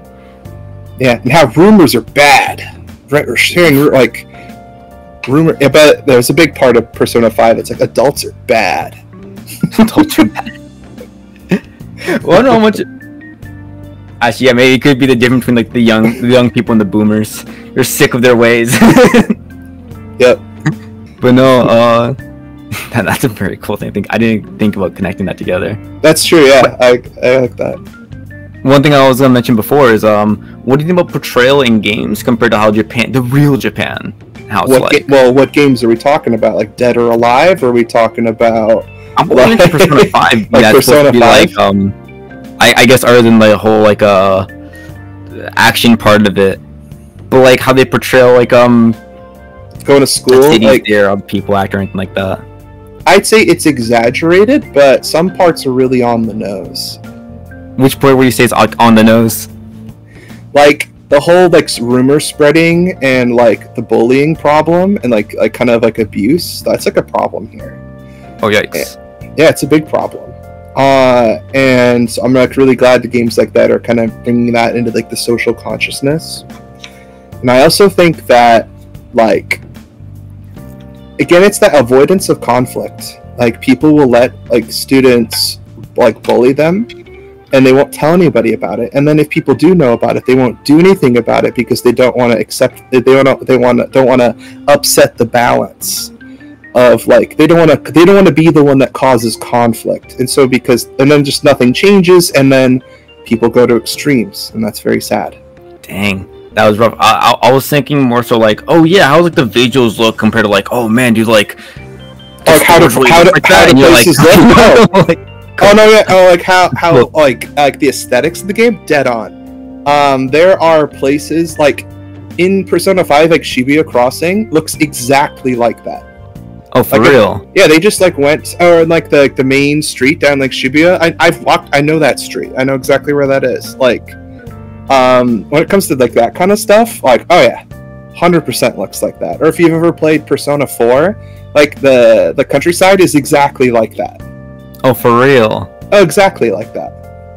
Oh, dang, I'll play that again now with that perspective in mind. It reminds me as well. I don't know if maybe you guys played Akiba Strip, but essentially a fighting game. But whenever you do more damage, they lose clothes. When they lose all their clothes, you win. But anyways, it's like that in Japan too. It's just like Japan. Oh man, no. But what they do is that they took photos of like Akihabara, and then they essentially just like what's called like a one by one, like exactly like how it is in Akihabara. I think that's super cool. Down to the stores, they'll have the exact same stores that's in there. Yeah, I think that's super cool.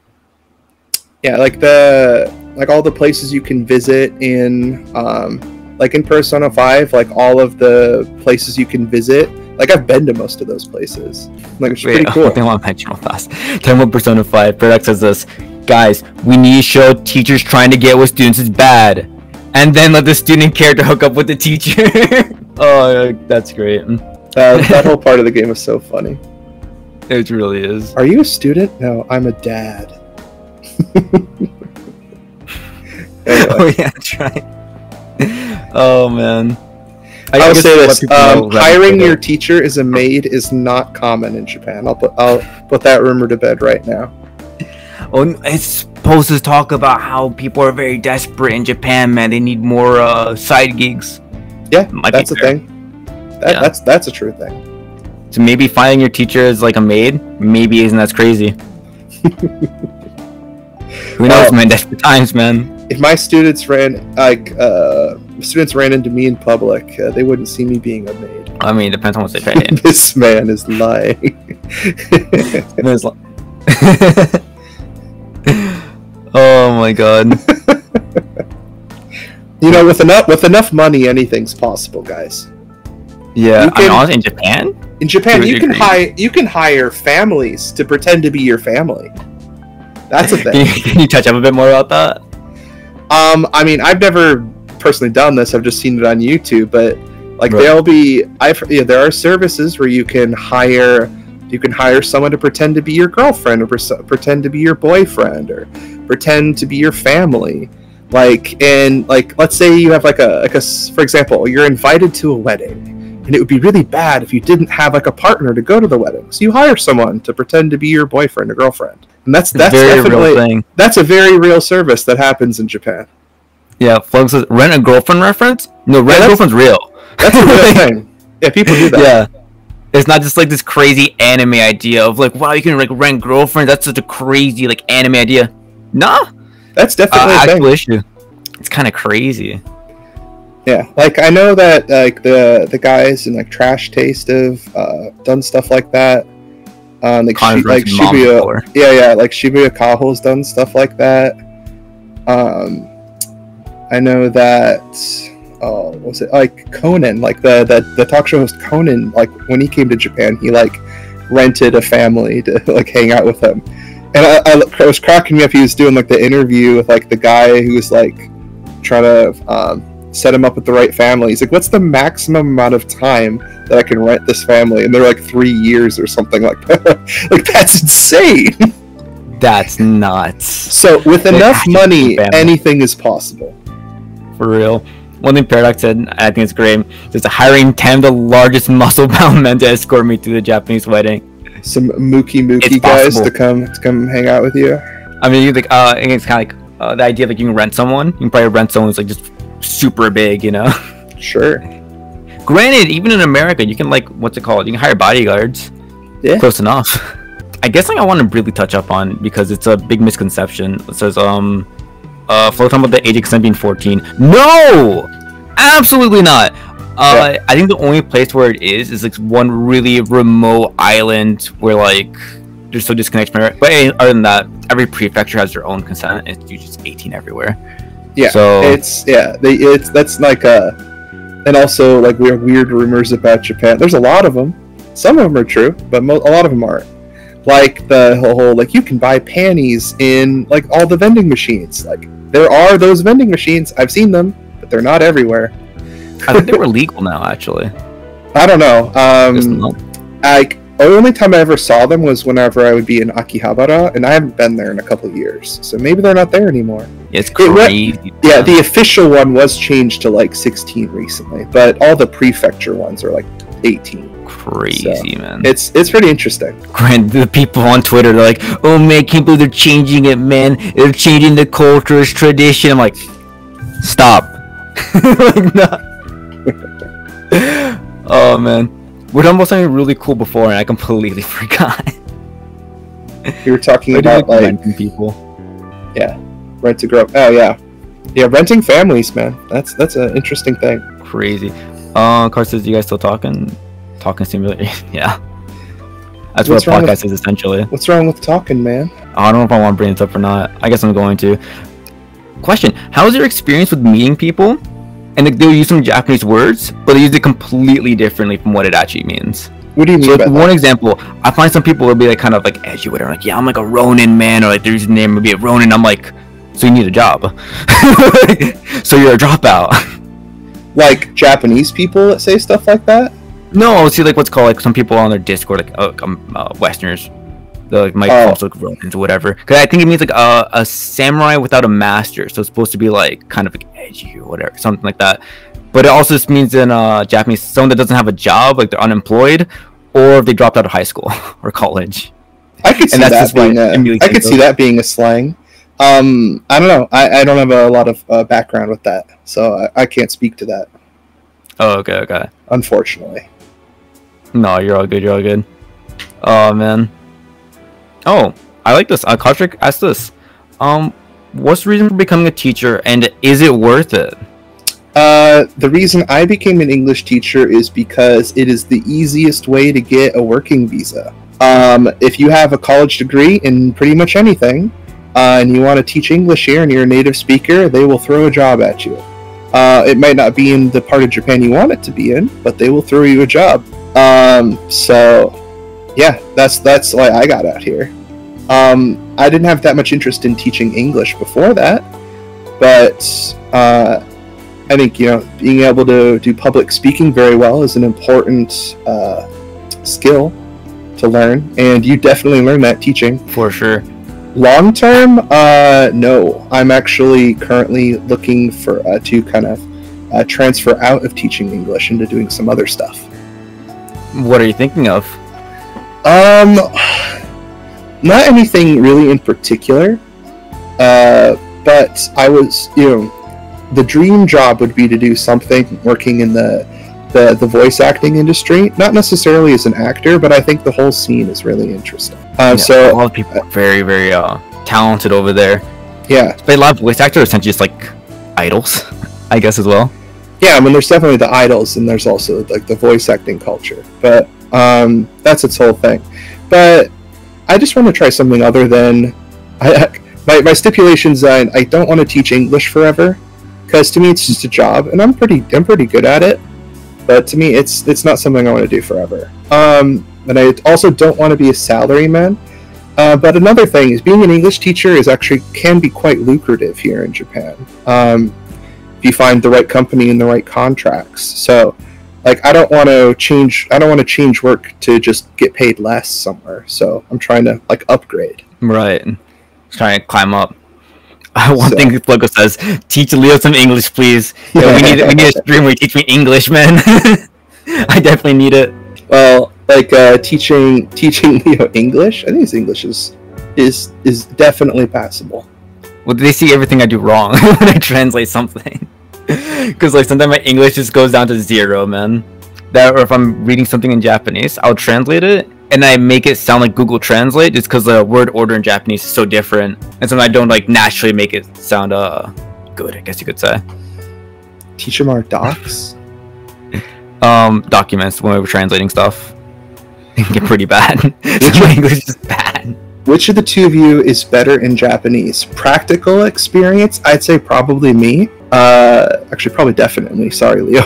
No, just because exactly. I've had experience to speaking Japanese to people like in Japan for the past 5 years. Like the amount of progress you'll see when you're actually immersed in like the culture and you're here speaking it, you'll improve dramatically very quickly. However, I think kanji knowledge-wise, Leo has me beat because he is a better book studier than I am, and the amount of kanji characters he knows is definitely more than me. But I think I have more experience putting sentences together and kind of keeping a natural flow of conversation. I feel like this, and it's too. Oh, go ahead. Sorry. I would say like you're very very good at conversating, right? Like speaking Japanese. You win by far, right? But maybe I have like a bit of an edge when it comes to like reading or so. Yeah. I think that's the best way to put it. It's kind of weird to say if someone's like better in Japanese or not, because there's so many different aspects of it, you know? Because it's all a bunch of different skills, and even when you're learning a language, you'll get to like a level where you can talk around things that you don't know.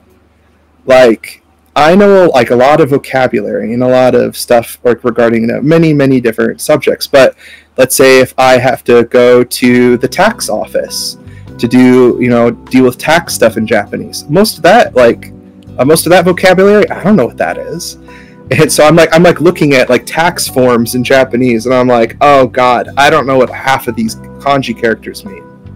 And unfortunately, unlike English, it's kind of hard to piece together what things mean just by context. So that's when you got to break out your good friend Jisho, which is dictionary, and you gotta do a little work there. Actually, that reminds me. Hey, before we get into it, Perek says I'm not going to fault Leo on grammar. English grammar is fucking evil. How is that teaching grammar to Japanese people if they have like, no idea about like English structure whatsoever? Most of the time I'm not teaching like English from zero. It's more like I teach English that's supplementary to what they're learning in school. So I do teach things, like different tenses and roughly how sentence structure works. And I think having like a background and knowing what they know in Japanese and knowing how it's different, that helps me teach English for sure. I see. So having that background, I think being able to speak Japanese is an absolute an asset in teaching people it.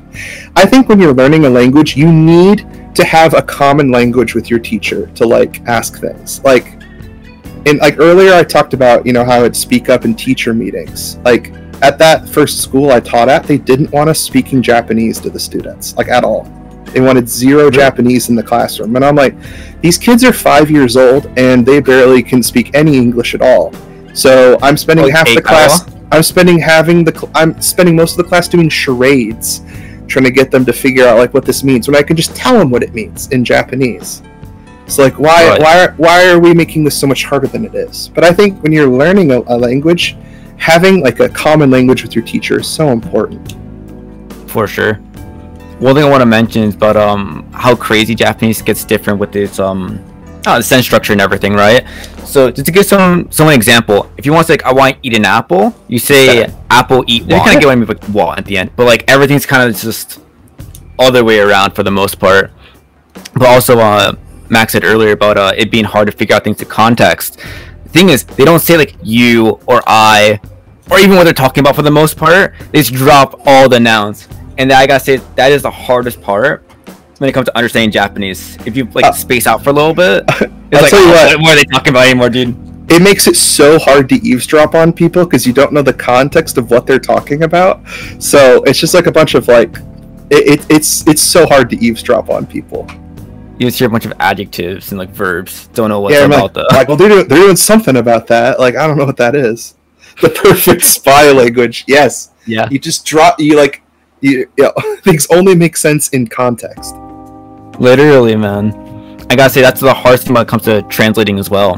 Because I'll translate something, and especially if they're being purposely vague, it could be these people talking about this thing that hasn't been revealed yet, and you can only know that if you read the next chapter or like several chapters later. That is the hardest thing when it comes to Japanese. Is the fact that you just don't see what they're talking about. To kind of answer Strike's question from earlier, why am I in an interview with some random unpopular ecchi manga translator? I maybe you missed my kind of intro in the beginning, but I taught Leo Japanese. I am his sensei. I learned everything. Quite literally, yes, my sensei. So he asked me to come on and like talk for a bit. So I thought, why not? Yeah, dude. I gotta say, it's a pleasure having you on, man. This is a lot of fun. Yes, he was one of my first Japanese language students. Dude, thinking back then, dude. Oh, I'm so. Where did I even find you on like Fiverr? Yeah. Yeah, I was on Fiverr. I think what sold me is that you had this picture. It was like, it was something similar to like Live, Laugh, Love, but it was like something with Japanese in there. So like, I remember being like very, very cheesy, and I'm like, I'm going with this guy, man. What's so funny about that website is like, hey, like the payment system, you have to do it through Fiverr. And it's like, I used it just to find students, and as soon as I found them, like, hey, we're going to switch to PayPal. So I'm going to cut Fiverr out of our arrangement immediately. Makes sense. Very smart. Oh my god. Oh, was there any teacher-student thing going on? Relax. We don't talk about that. Confidential.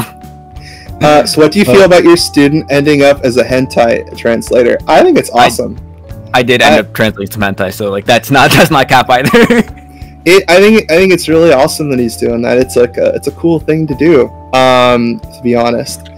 And I do one thing I will admit, that when I was like teaching him more actively, whenever I would ask him to come up with example sentences to talk about grammar, he would always come up with the most filthy, degenerate like sentences, like on purpose. And I'm like, yeah, but did you use the grammar right? I remember the conversation we had where everything switched over, because like it used to be like kind of professional, very clean, because like, oh, he's my teacher, I should be like more like proper, you know what I mean? And then you discovered how casual I am. Yeah. Well, the thing is, I was testing the water one day. I guess I'm gonna say it's very, very cringe, but like I was talking to my friend of mine. I was teaching him like very, very basic grammar, and I said like "Neko no manko wa kirei desu ne," something like that. I'm like, yeah, it's very bad. It's so bad. That's some filth. That's some filth I don't know right how there. to say that, but like, that is not. Children, cover your ears. That is not for good. For sure. And then I said that, and you're like bamboozled, but you're like, I think that crossed the barrier of like, oh, I can joke around with this guy a bit more now. I think what were we practicing at that? I think like the ne suffix, like the desne thing. I think that's what that was at the time. Could have been, man. That was like what, 3 years ago, something like that. Yeah. Like I think dog. I think I started teaching you, I want to say 3 years ago, and we did that pretty actively for about a year and a half. And then you just self-studied like crazy for a while. And then you came back and you're like, hey, I just want to like just practice talking to you. And then we just did that for a bit. And I think, honestly, I felt like there wasn't that much more I could teach him. So I felt bad about charging him money. So I think it helped a lot, actually. Then I was just like, we can just talk. It's fine. Well, like, I still want to mention this, right? Because again, really, really strong life advice. Just get someone to keep you accountable, man. Genuinely, that is probably the biggest superpower you can get. Because, like, let's say, for example, even there wasn't much you could teach me. It's just the fact that, like, oh, I don't want to, like, go to my next lesson. And you're like, oh, hey, Leo, how's your Japanese been? What have you been studying? I'm like, oh, I haven't studied at all, actually. You can see me degrade. I'm like, I can't do that. I gotta flex. I gotta show him being a good student. So, and he flexed himself right out of me being able to compete with him kanji-wise. When the student becomes the teacher. you're like, hey Max, do you know this like really like obscure like end one kanji? I'm like, no, Leo, I don't know what that is. I can look it up on my phone really quick though. One thing I want to mention real fast, because Fluggo does dog on me sometimes for me like not reading some books because the kanji would be absolutely insane. Got a lot of like high school books or like light novels in general. They really get off of using kanji that just no one understands. It's a very big like ego thing. They're like, oh, I can read this. Yep. And then it's like one of those things you might see that kanji like maybe 4 times in the year if you read a lot. It gets very, very crazy when it comes to reading in Japanese. Encouragement's good though. My advice that I give to my students learning English is that I tell them to find something about the language you're learning that's really interesting to you. Because if you're just studying just to study, like you're going to lose interest in that really quickly. So whether it's like a TV show you like, or if it's music, or if it's like animation, cartoons, like whatever, find the thing that you love about, or something that you really like about, that uses the language you're studying, and use that to encourage yourself to keep studying. 100%, man. I fully agree. I would say like, some people will say like, oh, what's the most efficient way to study? They're like, oh, you have to do all the textbooks, you have to study with this, and you gotta like learn these words or so. No. The most efficient way is like if you're enjoying it or not. A lot of it's about like the long run. So like, let's say for example, if you're like a hardcore weeb and you just want to study through Japanese, like with manga or something like that, right? Yo, I can say it works, dog. Like, guaranteed, if you want to study through that type of stuff, as long as you're engaged, that's what matters most. Yeah. Koshrik says, how long will the stream be today? I got no idea, man. Until Max wants to go to bed, I suppose.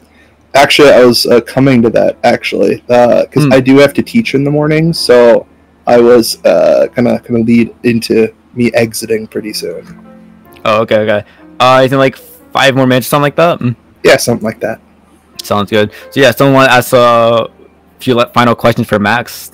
Now's the time, man. Yeah. One thing I want to mention as well, for everyone, if you're interested or not, next week I'm gonna have another interview with someone who's a scanlator, but they've been doing it for like 10 years. So I'm really interested to see how things have changed over time in that type of space. That's pretty cool. Very rare, yeah. Let me see. I haven't actually watched any of your like actual streams, just some of your videos. Do you actually like translate hentai on like Twitch? Yeah. Well, wait, hold on. Not straight up hentai. But what's it called? There was a series I was doing where it was borderline. It was very much borderline. Or this one guy like made this girl like strip down, and she had to do this like doggy postures on it, and like just like barely covering her cooch with her heel. Like so the really tame stuff. I pushed the limits for sure. Oh man. Well, more power to you, man. That's awesome. Let me see. Remember Seiso moment or Seiso? Oh fuck. Question. You know the word Seiso? Seiso. Like, clean, like, tidy. I'm not sure if I've heard that word before. Okay. Seiso. Apparently it's a common word. Like you can call a girl Seiso, but it means like she's like pure or something like that. But I was on a call with what's it called? Like a Japanese friend of mine, and she said she never heard it. And I think it's one of those words where it only exists in English, but doesn't actually exist in Japanese. Or kind of like how the word like sakuga, it just means like a frame, like a picture. But over here it's like, oh, sakuga means really good picture from like an anime or so. Huh. Well, from my looking up in the dictionary, cleaning, clean up garbage collection, scavenging, kind of like, that's not actually referring to like the picking up garbage, right? That seems like a kind of slang usage. Interesting. Wait, folks, I never told the story. Oh.